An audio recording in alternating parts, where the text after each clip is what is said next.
When it comes to self-development, no matter the method you use, the vital point is to practice. If you're ready to transform your life and claim the potential inside of you, you are in the right place. Welcome back to the Vital Point Podcast. I'm your host, Jonathan Schechter. As a transformation coach and breathwork facilitator, I'm invested in making the dynamic landscape of personal evolution accessible. My goal is to inspire you to take action for yourself because you have the capacity to evolve and bring your intentions and dreams into the world. And there's never been more access to so many incredible modalities that can help you on your journey. This podcast will help you learn simple methods you can use to transform your life and share the stories of practitioners who are doing the work so that you feel inspired to go and practice, because that's the vital point. My guest on this episode of the podcast is Christine Dixon. She's known as the Ordinary Sacred on social media. She's many things, but most importantly for this conversation is an IFS coach. If you're not familiar, IFS stands for Internal Family Systems and is a very powerful framework for exploration of self. I found it very helpful for my own psychedelic integration and something that comes up continuously for me in various integration circles that I participate or facilitate. Christine's first episode on the podcast here was episode 23. It's still one of the most popular episodes. Christine shares so much wisdom in this episode. And in fact, there's one point where I'm just kind of blown away because some of the things that she explains are things that took me several years of therapy to really get, to really understand. And so to have her summarize and share in such a clear and eloquent way is just a blessing. And I'm just so grateful to her for the way that she shows up, for the value that she provides to people through her content, through her different offerings. So amazing. And just a, great reminder that when we're doing this inner work, we need to have some sort of framework, some sort of method for us to understand and unpack and interpret our experiences that are coming up. And I really think that Internal Family Systems is a very powerful method in that regard. And I hope that this episode inspires you to go and learn more about it, especially if you're doing work with plant medicines and psychedelics. It's a wonderful way of really becoming more whole as far as accepting more of yourself. And not only do we get into IFS, we talk a bit about meditation and something else that's become very important to me in the last year, nonviolent communication. And most importantly, in this episode, we get into the fact that you make sense. All of your parts make sense. And it's in this acceptance and reconnection and reparenting some of these parts that have been neglected or exiled that some very deep healing occurs. It's about letting go of judgment and rejecting or pushing these parts away and having exploration and curiosity around those parts. And I think that this is so important as far as psychedelic integration, because the fact is that working with psychedelics and plant medicine by themselves isn't just going to solve your problems like automatically, right? In fact, having these macro experiences can really stir things up inside. They might bring things that have been suppressed or pushed down to the surface. And I think that that is one area where IFS really does a good job. Because IFS says that we have these different parts within ourselves. Oftentimes, some of these parts have not been accepted. They've been exiled or they're being managed by other parts of us, right? In other words, we have aspects of ourselves that are not safe. And so for me, really exploring some of these exiled parts, getting to know them, asking them questions, being curious about what they want, what their needs are, that often come up in in terms of projections of feeling triggered, having things come up on like a very deeply uncomfortable level and being able to work with them has been really healing and really helpful to me. So this episode is just amazing. I think it's a really quintessential episode of the podcast in that there is a practice for you to, try out that you can add into your integration tool belt right off the bat. And that we're really talking about some very important skills and methods for integrating our inner work, whether that's psychedelics, whether that's breath work, whether that's some sort of shadow or inner child work that you've been doing. I really think that this episode is going to be helpful. So before we get into the conversation with Christine, I'd just like to mention that just like psychedelics by themselves aren't just going to solve all your problems, it's about having the resources and the tools to help us process, to help us sit with whatever's coming up. For me, one of the most important resources that I've learned to use to support myself in this type of exploration is my breath. I'm in the process right now of soft launching my 6-week coaching program called Breathwork for Integration, which is designed to help you unlock the power of your breath, offering you improved clarity, equanimity, and a deeper connection to your inner guiding intelligence. And these are all key elements to getting the most from intentional work with psychedelics and plant medicine, as well as just feeling more regulated in your nervous system, having more awareness of your thoughts and your body, and providing a very grounded way for you to explore expanded states of consciousness, whether that includes psychedelics or not. You can book a call with me at calendly.com/Blue Magic Alchemy. It's free. Happy to talk about how I can support you and whether we're a good fit to work together. And, whether you're ready to take the next step on your path of self-care. So again, reach out to me at calendly.com/Blue Magic Alchemy. And to say thank you for supporting the podcast, mention that you heard about the program here, and I'll take 20% off the price should we decide to move forward and working together. So just keep in mind that the journey of 1,000 miles begins with a single breath. I look forward to breathing with you. I look forward to hearing your thoughts about this amazing episode of the Vital Point podcast with Christine Dixon. Enjoy. Yeah, I was saying that my 3 greatest values are compassion, freedom, and practicality. What actually works. And when I would try to, at the beginning, meditate for 10 minutes, I couldn't do it. And so I found that just starting with 90 seconds, 30 seconds was so helpful, right? To the little bit that my system would allow. So something that I usually start my IFS support group with every week is what I call a noticing practice. And so I want to invite you, Jonathan, and anyone listening, maybe to just take a moment. The first thing is to just look outside of you and notice whatever you see, whatever you hear, whatever you feel in your body, maybe the temperature of the air around you, whatever you might smell or taste.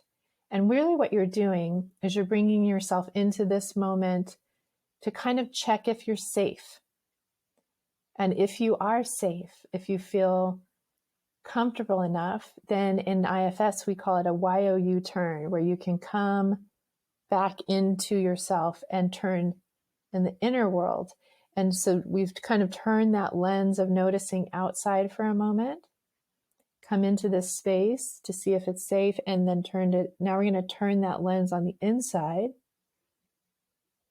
And so I invite you to just feel your body in this space. Feel where you have contact, maybe with a chair or a bed or the floor. Feel the earth supporting you. Maybe notice your breath. And then we're just going to notice what I call our pets, our physical sensations, emotional energy, and thoughts. And often I'll ask people, what's alive in you right now? Healing always occurs in this moment, as we can bring curiosity and compassion to whatever is here now. And this skill of just noticing is huge. So just taking a moment, noticing whatever you notice in your body.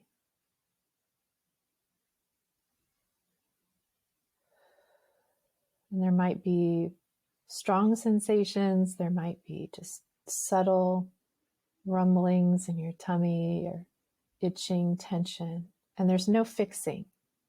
There's just noticing. And you might notice a part that wants to fix, a part that's anxious. And that's okay too. We notice that. You might notice sometimes a sadness that arises, or a sleepiness, or a sense of overwhelm, maybe an excitement. Again, whatever is true for you, whatever is here now in this moment.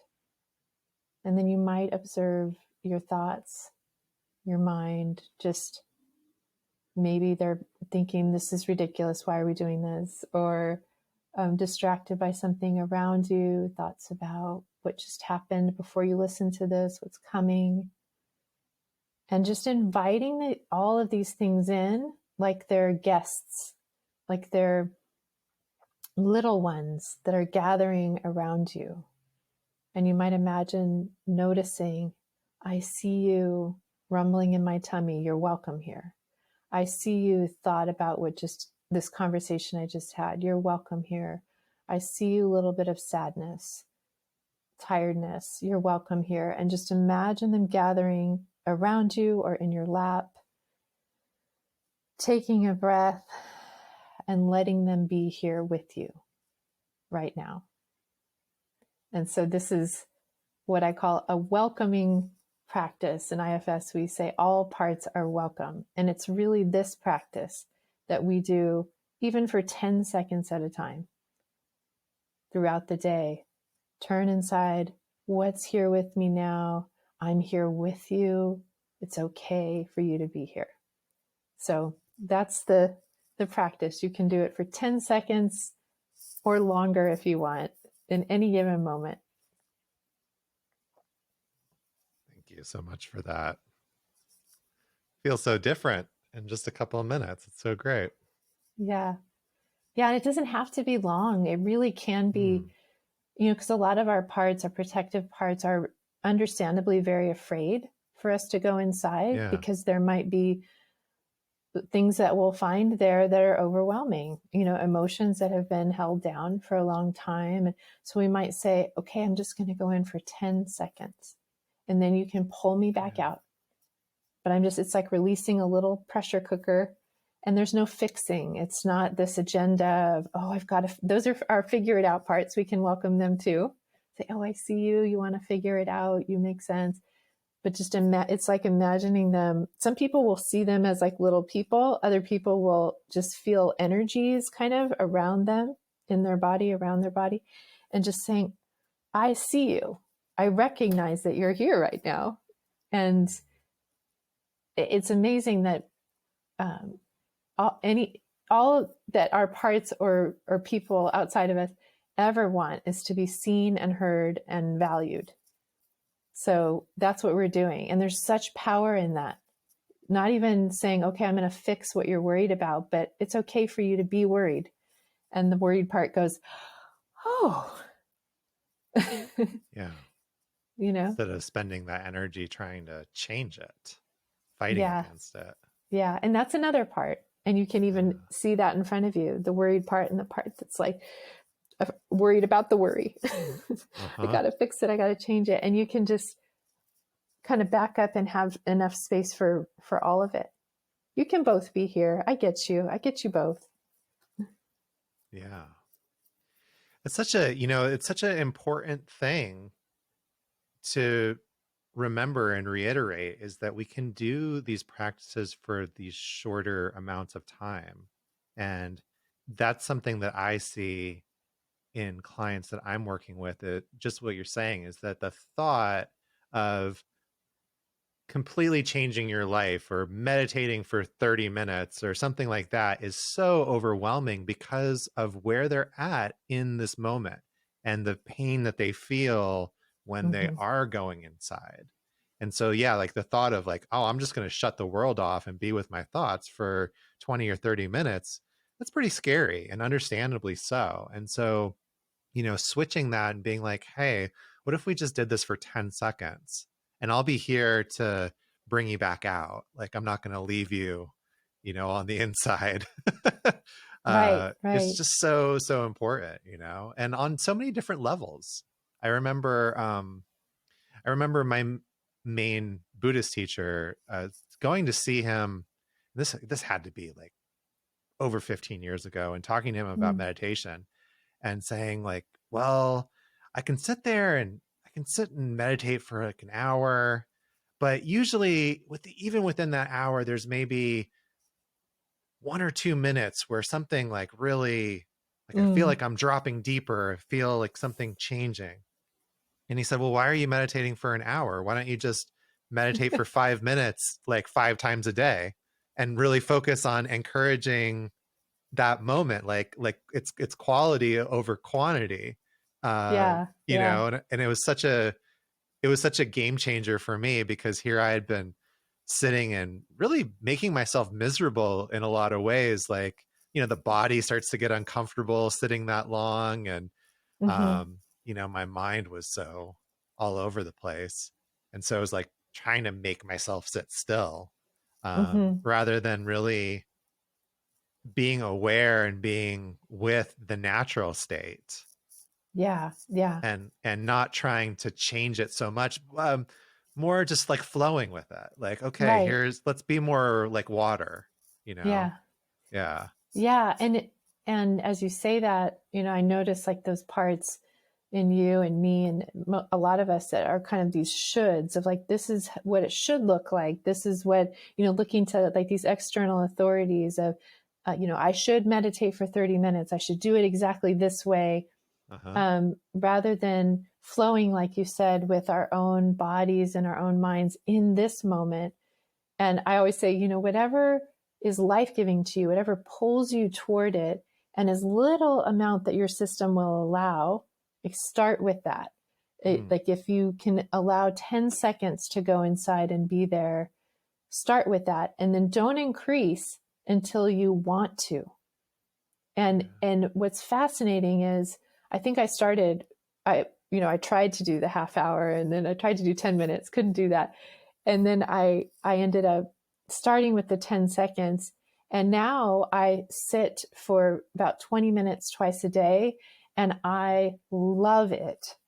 I mean, Right. my system craves it. It wants to do it, right? It's not a forcing. And if at any day I feel like I don't have the energy or I don't want to do it, that's okay, Yeah. right? Or if it's not a regular time, it's just a time when my system's feeling overwhelmed. It's become almost like the opposite. Before, my system was like, stay away from the inner world. And Uh-huh. and now it craves it. It wants to go in, but it has to start off and say, I think it's because we need to offer an experiment, a little experiment to the protective parts of us that are afraid of it. They need to gain a little bit of experience. Oh, this isn't so scary. Oh, I can go inside and there is a compassionate higher self that can be there with the pain. Like they really have to experience that Yeah. to know that it's okay. Yeah. For me, the other part of that is, really stressing that our goal with meditation isn't to change as much Mm-hmm. as it is to notice and Right. have that curiosity, which, we talked so much about last time, and has continued to be such a big force, for me in transformation. But, Mm-hmm. like I'll say to people like, you know, you probably have this idea, and it's like watching their heads nod of like, I'm supposed to be able to clear my mind. I'm supposed to be able to, completely Mm-hmm. empty it, or like, become this monk, like, figure. Right. And that's not realistic. And it's okay to not be realistic. It's okay just to, can we just notice what's happening rather than Mm-hmm. like really trying to change it? And the paradox of like that, when we just notice, that's when things actually do start to change. Right. But if we go in with like this objective of I'm gonna change this, then it's the most maddening, Mm-hmm. Yeah. It's, frustrating thing. when I first learned this was actually, so you mentioned that I was an educational therapist for over 20 years, and I would work with people diagnosed with ADHD. And I felt like it was a superpower, that it was just, the problem was the system didn't support how they were naturally wired. But I would work with them to just notice after the fact, rather than thinking of like, this is something that I have to change, that I have to make myself be different and I have to make myself pay attention. I would have them notice after the fact when they had lost attention. Oh gosh, I noticed that the teacher just talked for a half an hour and I have no idea what she said, you know, and without any judgment, right? Just, oh, I noticed that happened. Yeah. Then the natural progression of awareness is that it begins to go back. So then they would start noticing in the middle, I've just lost attention.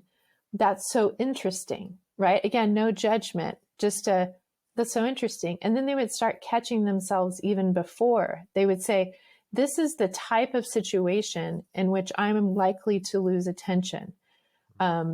For whatever reason, because I'm so not interested in it, right? And again, there's no judgment. It's like, oh, I make sense. I've noticed that this is the type of situation where I don't have the capacity to pay attention. So what are things that I can do to support myself? Can I ask to get up and walk around? Can I record it? Can I, they would begin to help themselves, but there was never any judgment. It was just an observation. And then you would find that, oh, I actually make sense. There's nothing necessarily wrong, but it's actually enlightening, right? Yeah. Yeah, absolutely. We make sense. And Mm-hmm. just getting that thought into the stream is so transformational, you know. Yeah. um I think the way that I relate, or that I've integrated what you just talked about, is almost encouraging, especially people that are real new to mindfulness, is like, really switching that or reframing it from, you, what's the inner dialogue that says like, oh, I'm doing this wrong, if when I notice that I've lost the breath, and God, if I must not be doing this right, like noticing that, but like that the point is more the noticing than the perfection. And so Mm-hmm. like almost Mm-hmm. giving yourself a pat on the back, like you can almost gamify it, of like, yes, I caught it again, like look at how great I'm doing, and Yeah. that's more important than the perfection of it, and that's really like even for me, like, like I feel like, okay, I've been meditating for like 20 years. I'm not like exactly new to it. And there's Mm-hmm. days where it's so hard for me to meditate and sit there and focus on my breath, Um, so yeah, it's just the thought of perfection is just, Yeah. something I want to get rid of.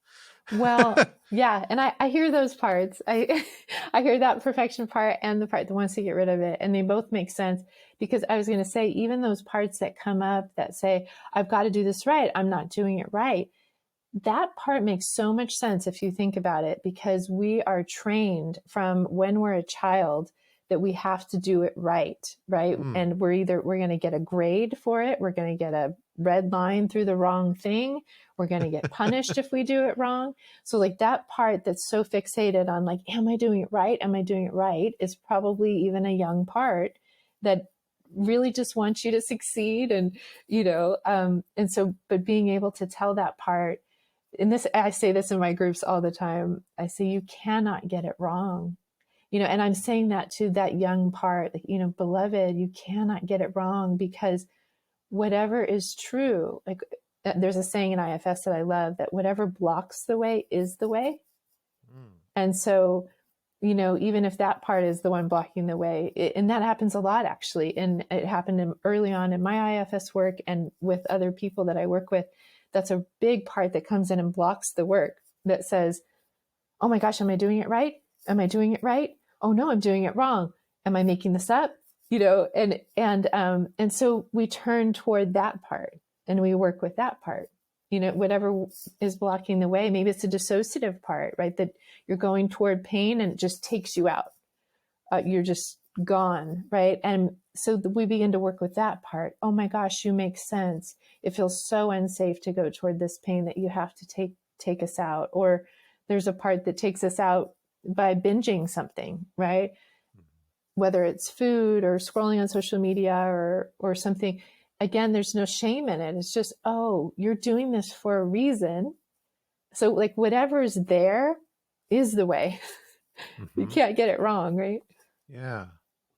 Yeah, I love that you've brought it up a couple of times now, and it's just so important just to talk about this more, I think, is the fact that we do make sense, and that all Yeah. the parts of us make sense. And um, I feel like I often read or hear from people, um, especially in the very beginning parts of their sort of healing work, Mm. where there's this desire to get rid of the parts, or the parts of themselves that they feel are negative, or have been shamed, or that they don't feel comfortable with.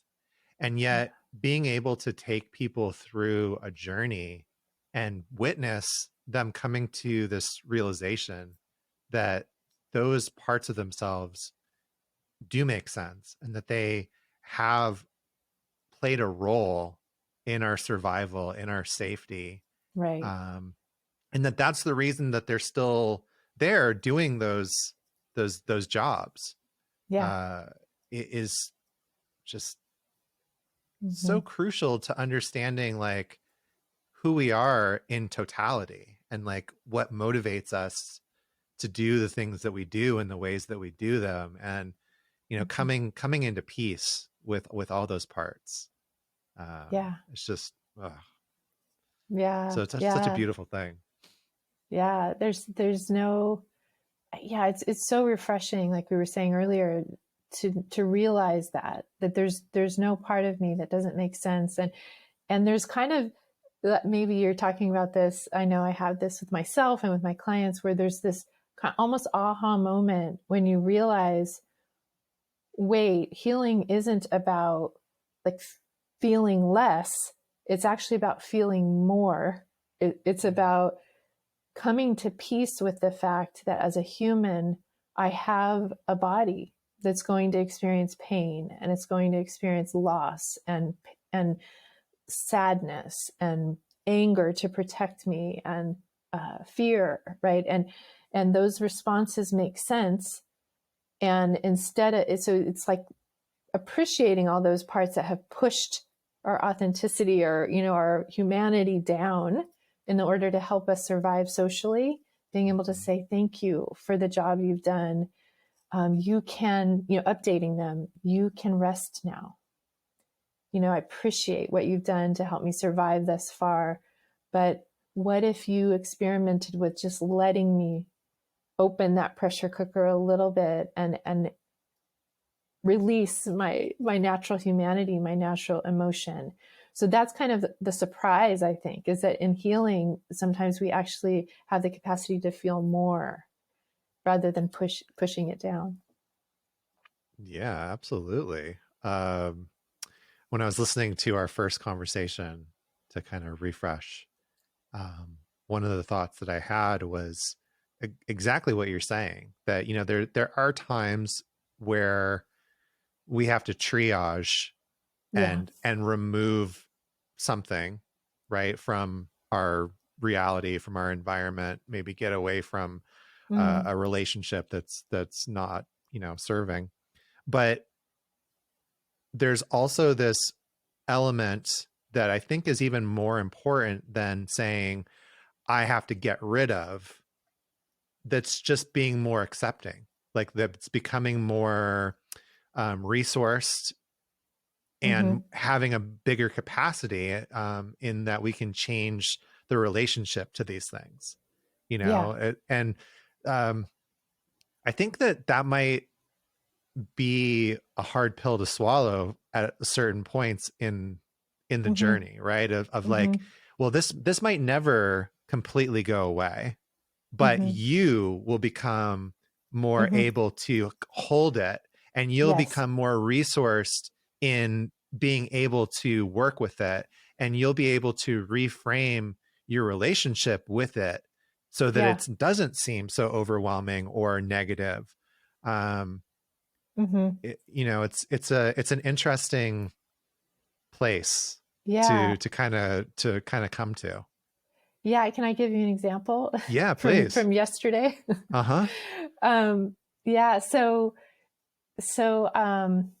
without going into detail, my first husband died by suicide, and so there was this traumatic moment where I get a phone call of this news, and so that's the biggest traumas that I've had. And so I have this trauma response whenever someone calls and it's, kind of out of the blue, or there's just something off about it. My system just panics. It just goes into, an involuntary shaking, can't breathe kind of panic. And so my parents are currently in Austria, and they had sent an email saying they were feeling really ill, and they're in their 70s. And my mom calls from Austria early my morning yesterday, and my body just seeing the call Right. starts shaking and panicking. I couldn't answer it because it was shaking. So I send her an email saying, I have a full day, but if it's an emergency, call me back. And then a couple hours later, I see her calling again. And I mean, my whole system just, like I said, it could barely call back. I was just so dysregulated. But in that space, I was able to, well, let me finish this story. So she answers the phone, it's FaceTime, and she's happy and chipper. And she says, I'm doing fine. We're doing fine. And then my whole system just, whew, and I start Right. weeping, Uh-huh. just weeping from relief. Right. And I think, somebody might look at that and say, what? You're healed? You're having this panic response. You're having this uncontrollable weeping afterward. And what's actually beautiful about it is that there was no judgment from myself about any of that. There was an acceptance and understanding. Oh my gosh, you're so afraid. Shake. You can shake. You can shake. I get it. I get it. You're so afraid. Right. And then there was the weeping. Oh my goodness. Yes, you're relieved. You're relieved. Yes, I see you. Right. And then and then my system was fine, after that. But Right. so it's not that my system's not affected by some of those, stimuli, or doesn't get activated, or doesn't still feel the result of some of the trauma. But there's this beautiful self that can hold it and say, oh my goodness, honey, you make sense. And I'm here with you. And it's okay. It's okay for you to shake. It's okay for you to cry. Right. So that's the Yeah. difference. There's withness now. Um, yeah. So, Yeah, and the ability that you have to let yourself express and complete that mm-hmm, activation in your system rather than shaming it or suppressing it, so right. that, because we all know that that would just create it coming out in a different way that might not be as um positive or helpful to the person that it gets directed towards, or towards yourself, Right. in the ways that you might have self-regulated to try to work with that energy that was still within you. So Mm-hmm. like the healthiest, most loving, compassionate thing that you can do for yourself is that expression and that Right. completion. So Yeah. I Yeah. just want to celebrate that. And Yeah. also just to say thank you for, being willing to share that vulnerable story. Yeah. I really think I appreciate that. Thank you. I really think that it's uh, trying to dispel this myth that in healing we we somehow don't feel anymore, and that's really in IFS language that's what our managers do, and a lot of modalities prop up the managers, right? Just manage this, which is often used. We do that through shame and through suppression, and just hold it in, just don't do it, and that's a signal to other people that we're okay, right? But like you said, it comes out sideways. It'll come out through illness, it'll come out as rage, it'll make its way out. Or feed inside in a sense.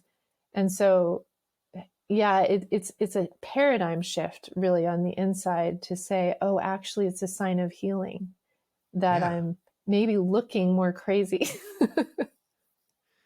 Yeah. So since the last time we spoke, I started my training for somatic experiencing practitioner. Oh, wonderful. Yeah. And I just this last weekend went and did the second module. And the whole, theme of this 4-day training was self-protection. And, Mm-hmm, mm-hmm. really framing our nervous system responses as seeing them as these natural self-protective things, and that Yeah. they're gifts, Mm-hmm. like the ability to keep ourselves protected is a gift, and then the ability to actually express that and to complete it, Mm-hmm. um that you really have to feel safe to do that, even when it feels uncomfortable. That your nervous system can be that open to like, okay, I'm going to be here and just let this complete, Yeah. really speaks to, those managers and those protective parts, Mm-hmm. um, and the trust that you've developed with all your parts, that they Yeah. can step out of the way of that and like just let the Mm-hmm. natural process be natural and complete. It's beautiful. Yeah.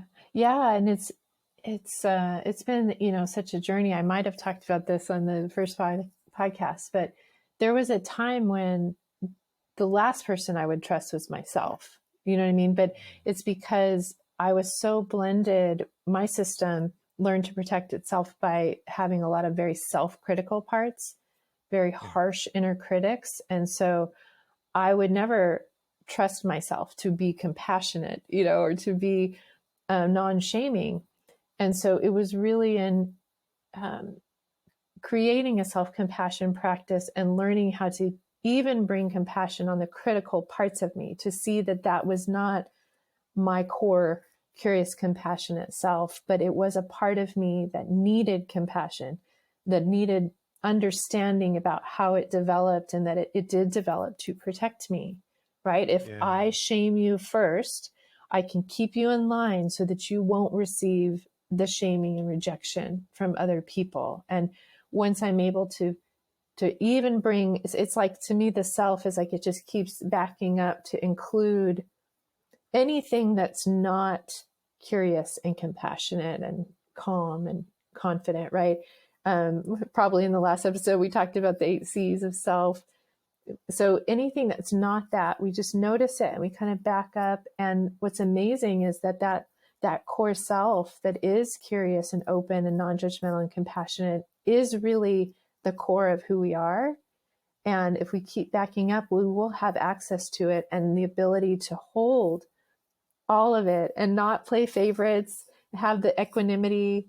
Oh, you make sense and you make sense, even if they're very opposite parts. So that was kind of a revelation, that continuing to back up so that I could bring that. And now my system trusts nobody more than myself. Mm. It's Mm-hmm. feels very safe, like you said. And I think you're Yeah. right that there has to be this, Dick Schwartz calls it a secure inner attachment. Speaking of attachment theory, that even if we've had an insecure attachment with a caregiver, we can have that secure attachment between ourself and all the other parts inside of us. And that's really the base from which we can show up in the world and we can take risks, whether it's with another person or, something that we want to do in the world, or we can risk letting our parts, shake and cry or whatever. It's like this foundation. Yeah. Yeah. That trust that everything isn't going to completely collapse if I Mm-hmm. let this energy express, or I let this part express and get curious about it. Right. So it kind of goes back to that capacity and that resourcing of like, can I let myself fall apart just a little bit, Yeah. you Just know? just a little to see what happens. Right. Yeah. And just having curiosity for that. And yeah, we talked about that on the last show about like continuing to step back with curiosity and like, Mm-hmm. instead of rushing into judgment, asking the parts like the question of like, well, what would happen if, Mm-hmm. like, okay, you're protecting me for something or you're critical of something, like what would happen if there was criticism, or like what would Mm-hmm. happen if you weren't here? What are you trying to keep me safe from? Mm-hmm. Just asking these real curious questions and continuing to backtrack until we find that place where we can be curious and open and Mm-hmm. non-judgmental and present. Yeah, and this might be a review from last time, but two of the most important questions in IFS. The first one is, how do I feel toward this part? And that's really assessing for self energy. And that's the process of backing up. Because if you notice, that you have a pain in your body or an anxiety or an anger, and you say, how do I feel toward this? Now there's two, right? There's the one feeling something toward it. And anything other than the 8 C's, I feel frustrated with it. I want it to go away. I'm tired of it, right? We can back up and say, oh, okay, now there are two parts in a relationship, one that's feeling anxious and another one that's really tired of it and wants it to go away. Okay, now I see both of you. How do I feel toward you? I really hate you. You both are causing so much problems in my system. Okay, there's another part that's reacting to the conflict of those. Now I see three, right? And you Uh-huh. just keep on asking, how do I feel toward this, until you get to, I have such compassion for the struggle you're all in, and now you've reached self. So that's the first question. Just keep asking, how do I feel toward that? How do I feel toward that? And then the next question, once the parts have kind of given you space and you can focus on one of them, is what you said, to say, what are you afraid would happen if you didn't create this anxiety in me, right? And if you're really open, the part will usually begin saying, if I don't create the anxiety in you, then you won't perform well and you won't, do your best. I've got to light a fire under you. I say, oh, okay. And then what happens if I don't perform well? Well, then you'll be ridiculed and you'll be rejected and abandoned. Oh, when did that happen? Right. And usually that's pointing to, sometimes I'll ask, when was the first time that happened? Uh-huh. And you can go back and actually help the parts of you that are stuck back in that time, and again create this beautiful relationship that is now the foundation of, okay, so even if that happens now, I'm going to be there for you. Yeah, it's a beautiful process. Absolutely. There was what you shared just made me think I was sort of cycling back through like I feel like in my own work there was almost like a new chapter that opened when I started exploring things that there was like a real inner critic that was like, you shouldn't even feel this way, like you should be Mm-hmm. better. Yeah. And like was keeping a lot of stuff suppressed. And then once I like renegotiated that and was like, hey, it's actually safe to Mm-hmm. feel these things. And I know that you feel shame, like for like you feel like you should be better. You feel Mm. shame for feeling these things. But like, what if we just explored it and trusted that nobody's going to leave us if we Mm. say these things? It was like this whole cast of parts all of a sudden started to come up that, you know, had been just pushed down and suppressed. Mm-hmm. And it almost just created like this whole new chapter of exploration. Yeah. Um, and there's still, you know, there's still a part of me, and it'll come up in therapy where I'm like, when we get back to, because it seems like a lot for me, a lot of the things that I'm going through come back to that fear of abandonment Yeah. Yeah. and fear of like nobody's going to love you if you do this and everybody's going to leave you. But when Mm-hmm. I come back to that sort of core, it's like, oh God, are we here again? Is it really Yeah. that simple? Like it just comes back, like all the myriad complexity of the human experience is really just coming back to, in so many ways, to this like this one thing of, if Yeah. you know, if I do this, or if I don't do this, then people are going to leave you. You know, they're Uh-huh. not going to love you. Yeah. Yeah. And Yeah. Yeah. yeah. Sorry, I don't want to cut you off. Yeah, no, it's so insightful too. You know, and so in IFS, what's amazing is that you can really identify the young parts of you. You can even ask Mm. that part Mm-hmm. that feels so afraid of abandonment, how old are you? Yeah. Right? And often it's a very young part. And Yeah. so it really makes sense that being abandoned at that age would lead to death even, right? It's the fear is really understandable. And it's almost like it's stuck back at that time Right. when maybe they were abandoned, right? By a caregiver, by a close friend or something like that, or they were humiliated or ridiculed or rejected in some way. And so, you know, in IFS, I call it time travel, but the current adult loving self, it's like a visualization. If you're familiar with like shamanic journeying or something like that, but you take that current loving self, and you go back into that memory, and you are with that young part of you now. So they're not abandoned. They're not alone. It's not the same as living it over again and rehashing all of the Right. the difficulty. It's now I'm changing the memory. I'm with you. And then there's a beautiful practice in IFS where we actually retrieve them. We bring them out of the past into the present, where we continue to have that secure connection. We kind of, just like I was saying with the meditation, I encourage people. There are some IFS trainers that say once you bring a part out of the past into the present, to meet with them every day for 10-20 minutes. I tell people, no, meet with them for 10 or 20 seconds because Yeah. whatever you will do is more important than what you won't do. And if it's too much, your system will say, I can't do that. But it's so important that you're just checking. And it's so amazing in the kind of inner world, time expands, and you can just go in and imagine, say that 5-year-old part, and say, I'm here with you. How are you doing today? Is there anything you need? It's just very quick. And what you're doing is you're like reparenting them, you're connecting with them to where now when a situation comes up that activates that feeling of abandonment, if you notice it, you say, oh, you turn toward the 5-year-old part. I feel you. I see that you're here. I'm with you. I'm with you. And it relaxes and then allows you to kind of take a little more risk and kind of see more clearly, is this person rejecting me?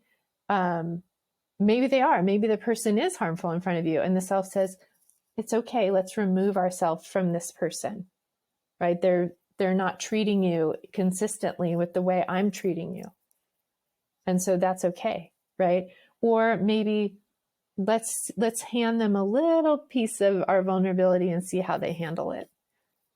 something like that. But it really is that relationship between the self and bringing those parts out of the past into the present that I think heals the root, that you, like you're saying, that you keep coming to. Yeah. I just want to voice some gratitude for what you just shared. And, Mm, I feel a lot of respect and gratitude in my body, mm, and just hopefulness that the people listening and watching this can really receive. And, because I'm like, I think what you just explained is like took me like several years in therapy to like really get and have the experience with. mm, And so I just feel really good that we have this platform where we can have these kind of conversations, and that you are so willing and generous with your experience and the tools that you're using to help other people. mm. Thank you for that appreciation. I feel it.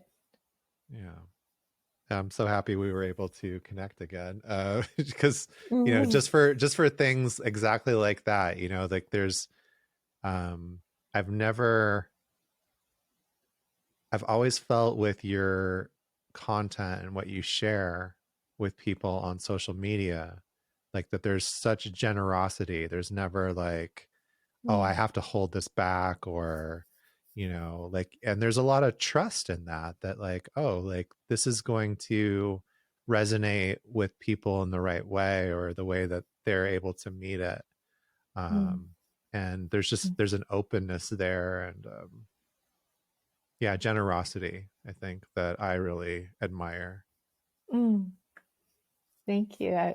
I'm receiving that. I think, early on when I first started posting, on Instagram, it was a it was really an effort to. I remember saying, I don't care if anybody sees this. It's almost like I'm talking to myself Yeah. every time I show up. So, and it's so fascinating too, because sometimes, when you're making a video, you are actually looking at yourself. Uh-huh. And so in some ways, and I think it's actually helpful because there is a relief of, there's not a pressure, oh, I have to meet other people's expectations, or I have to offer them something valuable. It's just always checking in with what's going on for me, and being authentic with that. And I think, it's what I notice when you share that is just such a, I guess, a gratitude that you're able to receive that, right, and Mm. that you're able to, um, like, see that authenticity as generosity. Yeah, I appreciate that. I think it's a mirror that you're seeing your own generosity. Mm. Yeah, it's just it's one of the things that like I really appreciate about having this podcast is, being able to meet people and have conversations like this where I can learn, and I can try to absorb what they're sharing. But also like, there's so many distractions and like things to navigate through in terms Mm-hmm. of social media and branding and all the noise, and like to get back to this conversation, to me it's like really connecting with why I want to have these conversations, like why I want to have this podcast and to share. And I feel like in my personal life right now, especially over the last few months, this huge theme that keeps coming up is like trusting, noticing, and then trusting how things feel in my body, Yeah. and really leaning into the things that feel good, Mm-hmm. And so like that's part of my experience right now, is like I'm just noticing how good this conversation feels, and just Mm-hmm. being like, yes, and more of that, please, Yeah. Yeah. I love that. Yeah. I think that's, Martha Beck talks about this. It's like the open.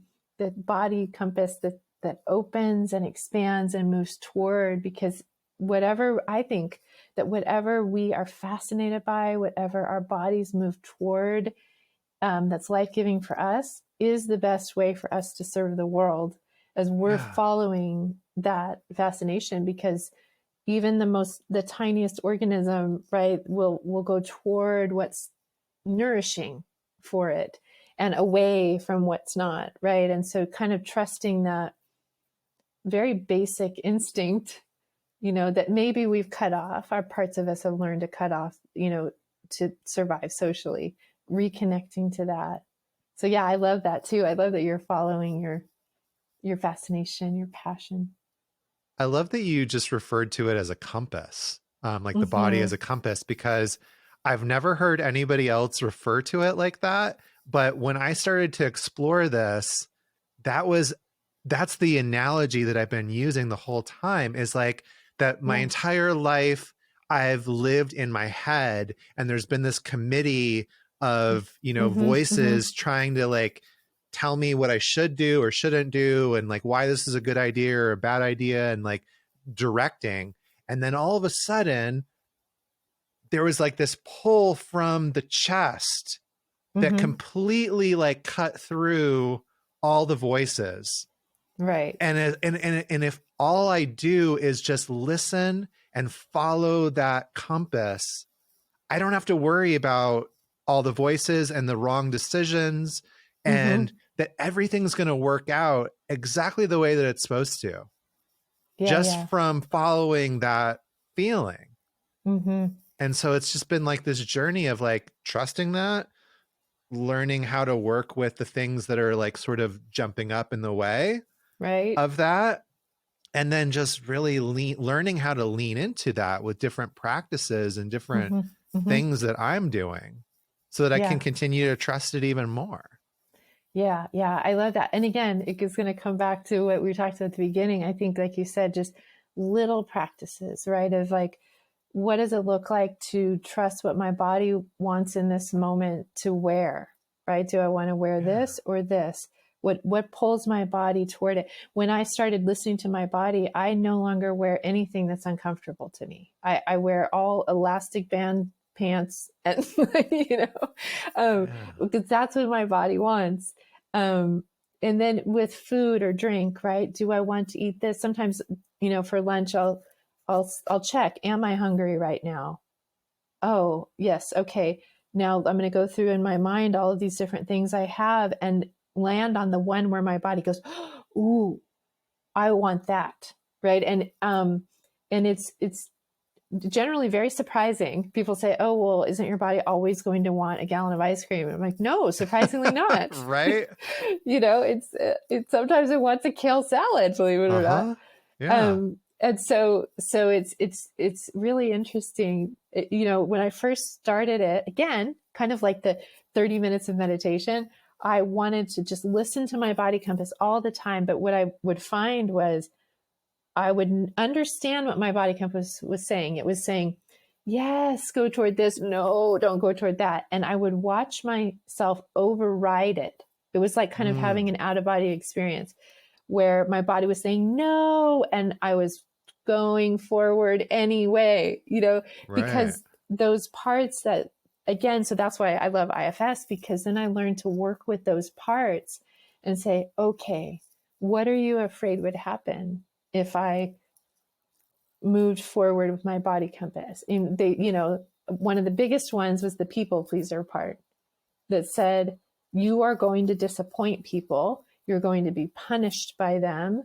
You're even going to die. Like, you cannot do this. And so there were so many layers of healing for that part to then allow me to respond in that way to my body. Or there were other parts that said, it's selfish.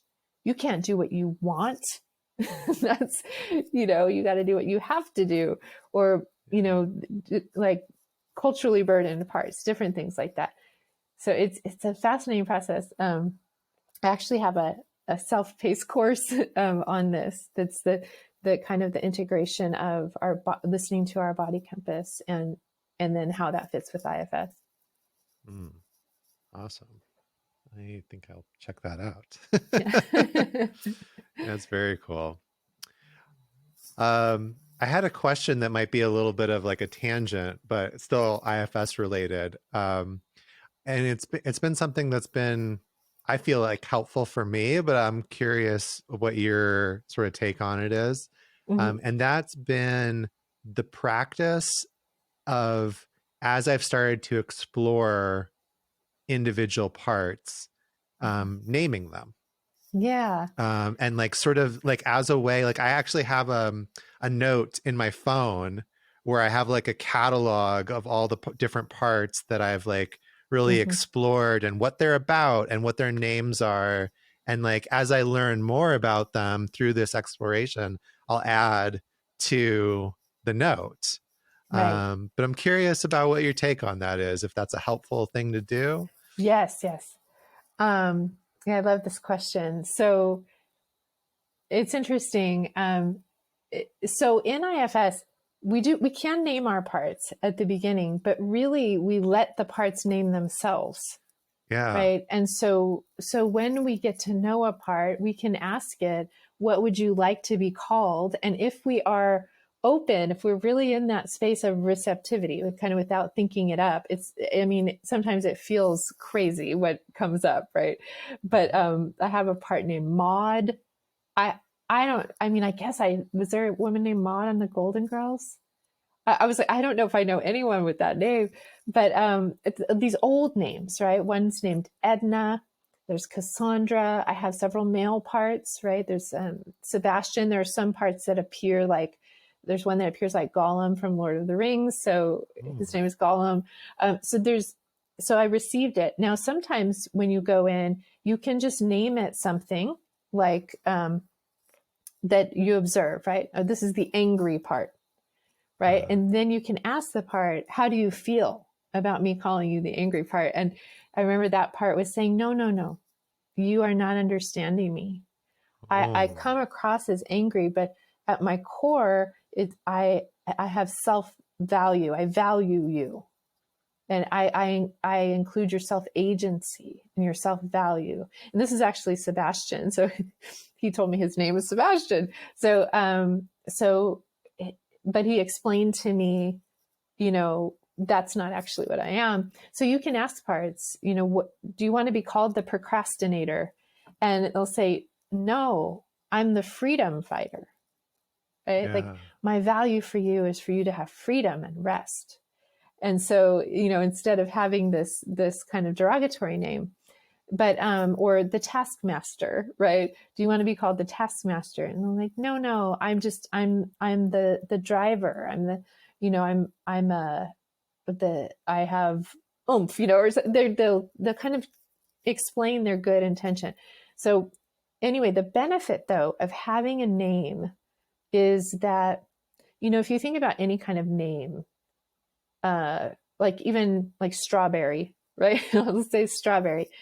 It just in saying the name, what it conveys to you is a lot of information. It's this red fruit. It's sweet. You can feel how it tastes when you bite into it. You can see it in your mind. There's a lot of information attached to it. And then with people, there's this relationship, right? When you call them by name, there's a familiarity. Yeah. So, for example, I have a very harsh inner critic named Gollum, and he has certain choice words that he would like to use sometimes. And when I notice that come up in my system, I can turn toward it and say, oh, hey, Gollum, I see you. I see that you're here. And now there's this relationship. And now I'm calling them by name, and there's a familiarity. So I often say, at the beginning, when you have like a lot of parts and you don't really know who they are, what they are, they're very nebulous. It can feel like you're a junior high teacher starting on the first day with 7 periods of 25 kids, and they're just all a jumble, right? But Uh-huh. throughout the year, you begin to learn their names and characteristics about them. And, this is Oscar, and he likes this and he does that, and you can call them by name, and you have a familiarity with them, right? So that's why I think it's so helpful. Yeah. to have names. Yeah. I do like what you just shared about like being able to relate to the part in a different way with that familiarity. Another way that it's helped me is in my relationship, with my partner, Oh where instead yeah. of like just getting triggered and getting angry, that we've held space for, like, I'll say, hey, like I have this part of me that gets really afraid when housework's not done, or like there's like dishes in the sink, because Uh-huh. and that part's name is Roberta. And Yeah. so Yeah. like I'll say like, hey, Roberta is feeling like really anxious about these dishes in the sink, Yes. and so it totally changes and diffuses the situation, rather than me being like, why isn't this done, or like, why is this happening, I'm angry about this, just to say like, oh, there's this part of me that's like not okay with this, or is having an issue. Yeah. Yeah. And it's completely transformed the way that are relating to each other. Just Mm-hmm. that, even just having that reminder of like, oh, there's a part of me that feels this way, not the Yeah. whole self. I love that you are able to name your parts to your partner. I think I have a similar relationship with my partner, Brian, where sometimes I'll say something and he'll say, "Oh, which part is this?" Uh-huh. Because he's so wonderful to let me tell him about all my parts and not think I'm crazy. And Right. he'll say, "Oh, is this Gollum? Is this Edna?" Or like I feel so seen and so known, even, right? Yeah. Like, oh, and sometimes I haven't even thought about it, and I'll say, oh, yeah, this feels more like Gollum than Edna. Gollum's a much harsher critic Uh-huh. than Edna is, Yeah. and he'll say, oh, I wonder why Gollum's coming up. Like, what do you think he's protecting?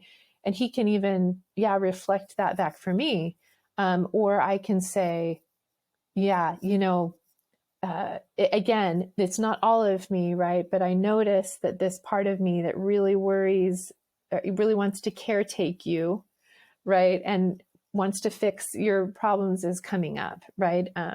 So, so Maud's coming up and she really wants to do this, but I'm also aware that, and she's feeling helpless because she knows like there's nothing she can really do. And so myself is kind of trying to comfort her, and then I'm able to feel compassion for you. And again, it's just describing what's happening in me in real time, and Yeah. he's familiar, yeah, with my parts. I love that we both have that, like that, Yeah. our partners saying, oh, this feels like a Golem situation here, like.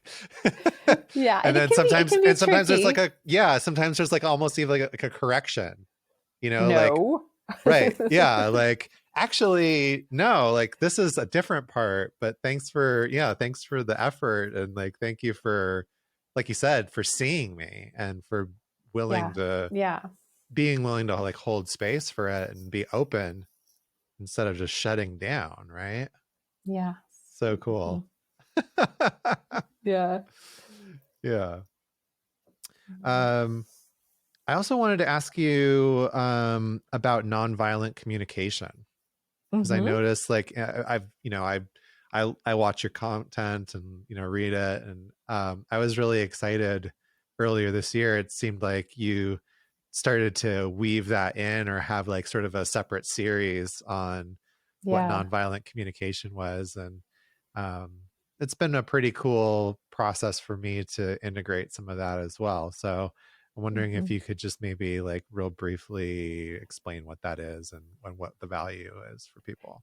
Yeah, so it's interesting because I actually learned nonviolent communication before I learned IFS. I feel like it was Oh, maybe one of those things that helped me kind of recognize IFS, but at the time it was a little bit of a challenge for my system. Now I understand, for uh-huh. protective parts of me that like grew up in an authoritarian system that Yeah. says, you use shame and blame and judgment and control and manipulation, and that's just the way things are. You do that in any kind of relationship of hierarchy, especially parent to child, teacher to student. boss, that kind of thing. That's just, to me, that's the air we breathe. That's the system we're kind of born into. So there were a lot of parts of me, particularly religiously burdened parts, that were really resistant. But I feel like myself really resonated, and I was pulled forward to learn about it. So it's nonviolent communication was developed by Marshall Rosenberg, and I believe he might have started in the 70s with it, but it's really about, his theory is, and this is where it fits so well with IFS, that we actually are educated to use judgment and shame and blame. That at our core, we actually want to give from our hearts naturally to other people. And whenever we don't want to, it's only because our needs are not being met. And so it's not a shame or anything. It's just, oh, I'm not feeling that natural flow toward another person. So I need to turn my energy inside and say, what's the unmet need going on for me? And that once our needs are met, we will naturally want to give to others. So he has, nonviolent communication has these 4 components of observations, feelings, needs, and requests. So he says, as humans, we do make judgments, right? But it's just about owning the judgment and finding out, well, what's my observation behind it? Like if I say, you're so rude, that could mean a ton of different things to different people, right? So how am I defining that? What have I specifically seen? And so if I can say, well, the last 3 times I tried to call you, you didn't answer the phone. Like that's like a factual observation of what I am judging or interpreting as rude. So if I can speak more in clear observation, then people can respond better to that. And then again, it's not that we're bad for making judgments. It's what Marshall calls a tragic expression of our unmet needs, because it really is like our protective parts lashing out, and then the other person's protective parts are just going to become entangled, and you're never going to get sight of what are the needs underneath. So our feelings, the next one is feelings. Our feelings, it's kind of like that body compass. They point us to whether our needs are met or not. So if we feel happiness and contentment, it's usually because our needs are being met. If we feel anger, if we feel sadness and frustration and fear, there's some unmet need going on. Now, I often will say, for me, if we have big emotions, there's usually TNT underneath. There's unhealed trauma, unmet needs, or untrue thoughts, which are usually held by parts of us for certain reasons. So those kind of explosive emotions are really helpful because they point us to what's underneath. There's something going on there, right? So then we can get curious. And in nonviolent communication, there are these 9 universal needs. So we can go through and say, is it this? Is it this? Is it this? And when you land on the need, you go, oh, yes, that's what I need. And what I found is when our emotions are the biggest, you often go through the 9 needs and you're like, this one, this one, this one, this one, and this one, and this one are unmet. Right. And you realize, oh, no wonder I'm feeling so upset. And it's actually pointing me to that. So another thing with needs is wonderful is that because there are 9 universal human needs, once I get to the needs of another person, I feel connection, because I'm like, oh, I don't like the way you're trying to get that need met, but I have the same needs. So I get it. I get that you have that need, and I want your need to be met. Maybe it's not me that can meet it, but I still want it to be met. Right. Yeah. So then the last one is requests. Instead of, we never make demands. We say, can you do this? And if a person says no, it's actually a gift to us, because what they're saying is, I have a competing need. I can't do that. So we might get flexible with the strategy we have, right? So anyway, it's so compatible with IFS to me, because what I found was, in my experience, the capital S self naturally speaks NVC. And it does that on the inside with parts inside of us and parts outside of us. So if I come to another person and I find that I cannot for the life of me give them empathy or compassion, it's not because I'm a terrible person. It just means I need to go inside and give loving attention to whatever's alive in me, listen to it. I am so frustrated because they did. And I'm like, yes, yes, tell me why you're frustrated. Okay, what's wrong? Tell me what you need. And then once I know what the need is, the parts of me relax, and then I naturally emerge with more calm and curiosity and compassion toward the parts that are active in the other person.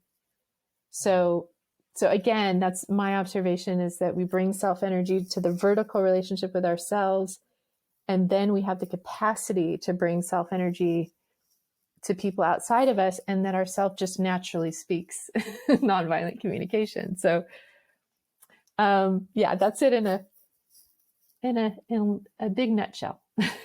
Yeah, thank you for that. Yeah, it's been a real exploration for me, like personally. One of the things that I've learned about myself is that it's a challenge for me to express my needs, Yeah. because of the way that I grew up. It's almost like I've spent so much time attending to other people's needs, and Right. there are parts of me that are very resentful of that and have begun to Mm-hmm. like rebel and say like, no, we're not doing this anymore because we don't want to do that anymore. Mm-hmm. But yeah, I mean, I remember like the first time of us sitting down and have this sheet of needs like printed out and laminated. We have Yeah. a couple of them around the house, and my partner's sitting down and being like, tell me what your needs are. And Mm. I'm like, I mean, you might as well have been speaking a foreign language, like, I'm like, what do you Yeah. Yeah. mean? Like, I have no idea what you're talking about.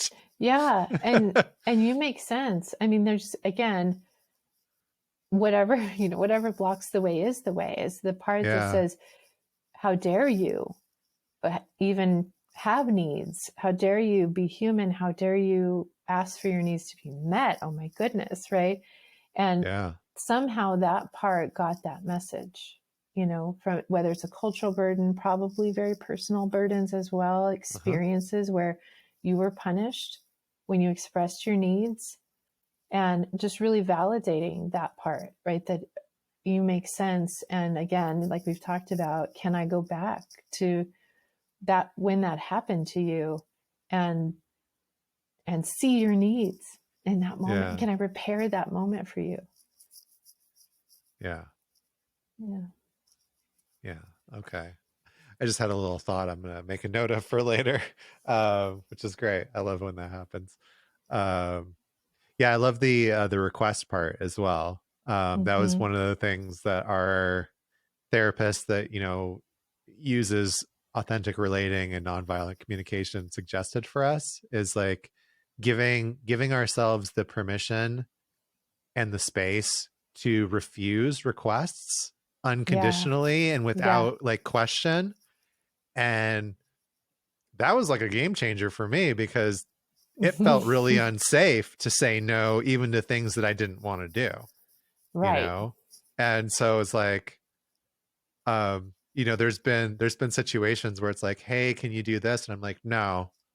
Well, why? And I'm like, because I said no. And that's the end. Like, I don't even need to go into anything Yeah. else. Like, just saying no is okay.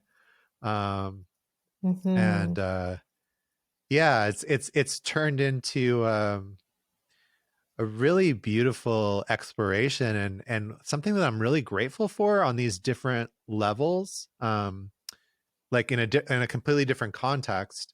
Um, I had a recent employment situation Mm. where some of the conversations that we were having were quite challenging, and Yeah. yet through some of the tools that I've learned, I was able to take a step back and not personalize what was happening and see those needs that the other person was expressing Yeah. rather than personalizing it about something about me. And I remember getting off this one conversation and going and talking with my partner and saying, I Mm-hmm. am so grateful that we've been seeing our person for so long, because Mm-hmm. if I hadn't been doing that, I would have completely blown up that conversation. Like there's no Mm-hmm. way that I would have been able to be present, be professional, be non-judgmental and non-reactive. Mm-hmm. Um, Mm-hmm. this is all from the work that we've done. Yeah. And I can see it so clearly in that context, because I can feel those different parts, like wanting to rebel and like wanting to react and like Mm-hmm. having the capacity to just hold that and observe it, Mm-hmm. and use different resources. Yeah. Um, and for me, like the beauty of that is that like literally the first session that we had with this person, they said, well, what are your goals? What do you want to get out of this? And my partner was like, well, I want to be heard. I want, Mm-hmm. better communication. I want X, Y, and Z. And they came to me and I said, I think this is all kind of a crock, and I'm just here because I care about my partner. Mm-hmm. And that's literally the only reason that I'm doing it, is because it's Mm-hmm. important to her.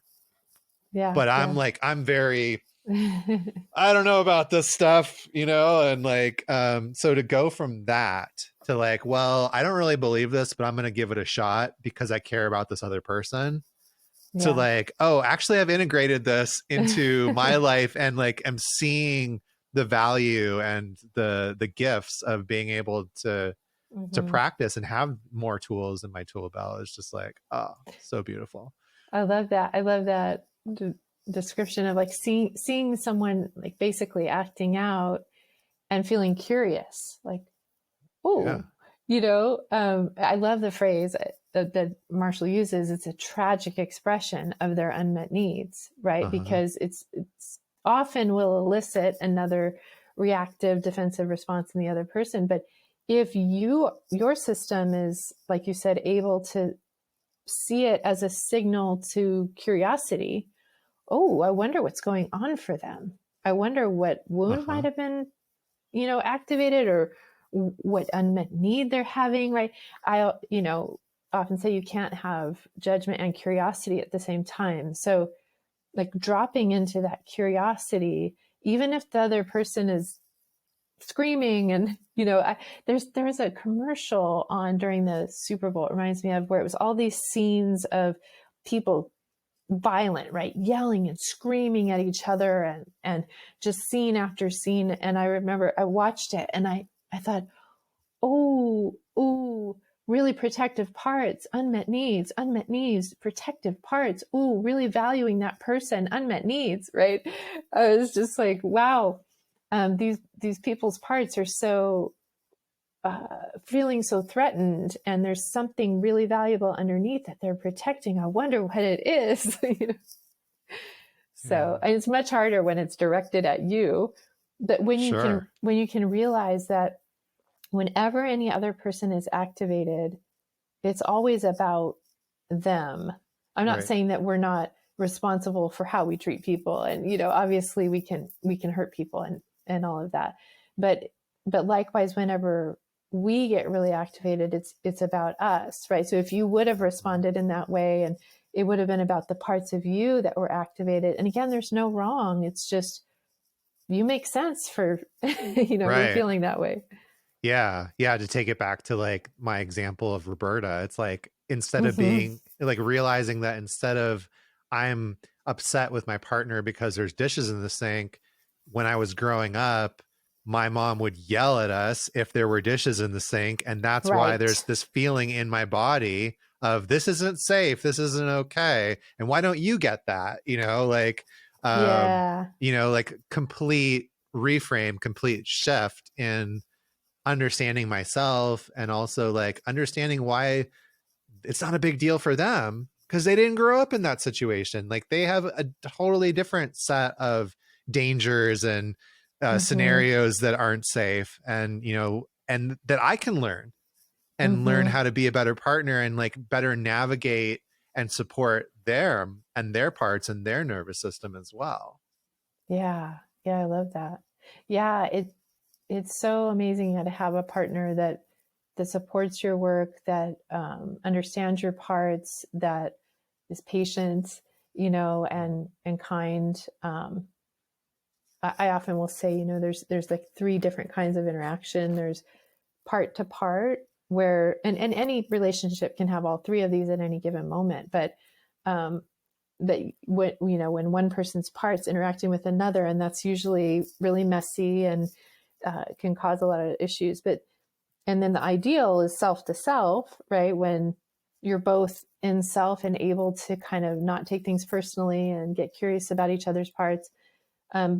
But the middle one is when one person's in self and the other is in a part.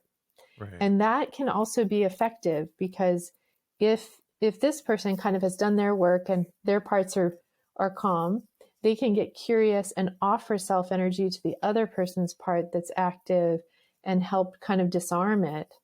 And of course, we can't do that if we haven't give attention. If we're in our own protective parts, we have to go do that vertical relationship and give attention there first. But um, just being able to offer that to each other. I know there were parts of me who were very skeptical of people in general. Nobody can be a safe person. And I remember myself telling me, my capital S self, at one point, you can always trust another person's self. You can never trust their parts. And that was just so clarifying to me. Like, yeah, there will be times when someone is in their protective parts and they may not be able to have my best interests at heart. And it's okay for me to take distance or do what I need to do. But if someone is in self and they're having those qualities, I can trust that. And so learning what that feels like in my own system, then I can recognize it in other people who tend to be more in self with me and tend to be more safe. Um, and maybe we can go back and forth and offer self to each other, That's beautiful. We our our person suggested or like pointed out like almost coming into, like, even if it's like an argument or like something where like a discussion that's kind of confrontational, but like Mm-hmm. coming into it like a ceremony. Mm. And they use the example of like because we're both like we both have experience with ayahuasca. It's like, would Mm-hmm. you would you just like go into the maloka and start drinking medicine without like protective prayers and setting, and like that's what you're Uh, doing when you start like just going at each other. And so like yeah. literally there have been situations where like, even though initially it's like part to part and it's starting to get confrontational, Mm-hmm. one of us will stop and say, hold on a second, like Yes. let's open this container, let's create the ceremony. And Mm. even doing that starts to bring us more into the self. Yeah. And it might not be complete in that moment, but it at least Mm-hmm. starts to like diffuse and alchemize the energy into self to self or self to part, right? Mm-hmm. Like, how can Mm-hmm. I hold the space for your part and lend that self energy, or vice versa, and also checking in and being like, is this okay right now? And Yeah. sometimes it's not. Sometimes like we need to hit pause and come back when we Yep. can be more grounded and more in Mm-hmm. self. Yeah. Yeah. Yeah. It's interesting. There was a woman this morning asking me this question of, because she's preparing to have this kind of conversation that she wants to use nonviolent communication in, and said, what happens if my parts get activated? If the other person says certain things, lashes out at me, and then I feel activated, what do I do? And I said, well, I can tell you what I've learned to do. And with loved ones, I have a very specific language. I'll say, ooh, I'm noticing that there's parts of me that are getting really activated. And so I'm going to take a time away, because for me, I really do need to be in a private place, but it might be for 5 minutes in the bathroom or the closet or something. And then I will come back and speak for those parts to you. Or just some kind of language. With my kids, it was, mommy needs a timeout. With my partner, it was, I'm activated, I need some alone time, and I will come back. And again, that it's creating that space, first recognizing that the parts are active and not just pushing forward as them. That takes a lot of practice even in itself to do. But then, again, experimenting with it to show your system if it's effective or not. But then taking that moment to really tend to that vertical relationship. And I would go in the closet and I would say, oh my gosh, beloved, you're so upset. You're so angry. You're so angry. And that part would say, yes, I am, and I'm really having this relationship with whatever's alive in me. And then I can come back. And so my spouse and my kids and whoever I'm dealing with, they then get evidence that, wow, this is really helpful. When Christine or when mom, goes on timeout, she comes back more in self is essentially what would happen. I'm more calm. I'm more clear-minded, right? And can speak for my parts. So I think noticing when we're activated and taking a little bit of space to have that vertical relationship is a wonderful practice. It's not, it's not an avoidance. It's not a stomping out and not saying where you're going and if never coming back. That's a different part. Right. Well, we've gone twice the duration that we did last time, and I feel like we're still just scratching the surface, which is such a pleasure and such a joy to have these type of conversations where it just feels so fresh, even after we've been talking for almost an hour and a half. And I do need to wrap it up. And I also want to respect your time as well. But thank you so much for again coming and sharing your experience and your wisdom and these beautiful perspectives and tools that we can utilize and integrate into our own experience. Yeah. Thank you, Jonathan. It's an honor to share space with you and just to give and receive insight and witness. So I really appreciate it. Thank you. Yeah. So you mentioned your group. Are there any other things that you'd like to mention for people wanting to work with you and connect? Yeah. Well, so I have several online kind of self-paced courses. I think all of them are $42 each, but they each contain maybe 5 hours of teaching and group demos and kind of exercises, worksheets you can use if you want, journal prompts, things like that. But there's one on just IFS 101, just the basics of IFS if you want to learn about that. And then the others are kind of integration of IFS with other things. So there's self-compassion in IFS, and then there's body compass in IFS, and then nonviolent communication in IFS. So those are there. There's also some internal family systems worksheets that I've created just to kind of help. Sometimes it can help guide getting to know the parts and things like that. I have some meditations on my website. I do have the group that meets every Tuesday, but it opens every quarter. So the next time it will open, I think will be in July. And then I have a 6-week group. If you want to be on the mailing list, you can just DM me and I can let you know when the smaller group, which is a 6-week kind of immersive Learn IFS experience, if you want to be notified of that. But I think that's about it right now. Are you still selling your deck of cards? You know what? I ran out of inventory. Oh, how wonderful. I know. I'm going to celebrate that. Yeah, that is a good thing. And so I'm debating, maybe I'll get some more, maybe around the holidays or something like that. We'll definitely But keep an eye out for that, because I've turned a few people onto it. They've come back and said, I got this deck.